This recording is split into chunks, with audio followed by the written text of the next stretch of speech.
Hello guys, അപ്പോൾ ഒരു ചലഞ്ചായിട്ടാട്ടോ ഞാൻ വന്നാക്കണേ. അപ്പോൾ പുഷപ്പിന്റെ ചലഞ്ചാണ്. എൻ്റെ അനിയത്തി 10 പുഷപ്പ് എടുത്താൽ ഞാൻ അവൾക്ക് 15 രൂപ കൊടുക്കും. അവൾ എങ്ങാനും അത് എടുത്തില്ലെങ്കിൽ അതൊക്കെയാണ്. എങ്ങാനും അത് അവൾ എടുത്താൽ എൻ്റെ പൈസയും പോയിട്ടാ. അപ്പോൾ അവൾ എടുക്കാൻ നോക്കാം. എടുക്ക് പുഷപ്പ്.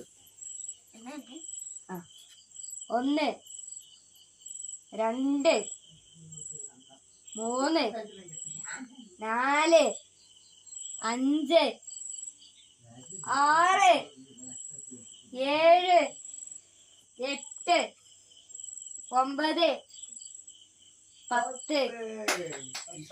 അപ്പൊ എന്റെ പൈസ പോയി.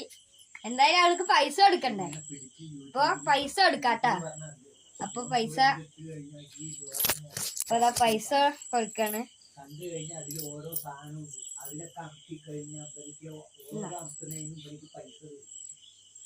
അപ്പൊ പൈസ കൊടുത്തിട്ടുണ്ട്. അപ്പൊ എല്ലാരും ലൈക്ക് ചെയ്യുക, ഷെയർ ചെയ്യുക, സബ്സ്ക്രൈബ് അടിക്കുക. ബെൽ ബട്ടൺ പിന്നെ ഒന്നും നോക്കണ്ടല്ലോ, അടിച്ചു പൊളിച്ചോക്കാം. ശരി, ഓക്കെ, ബൈ.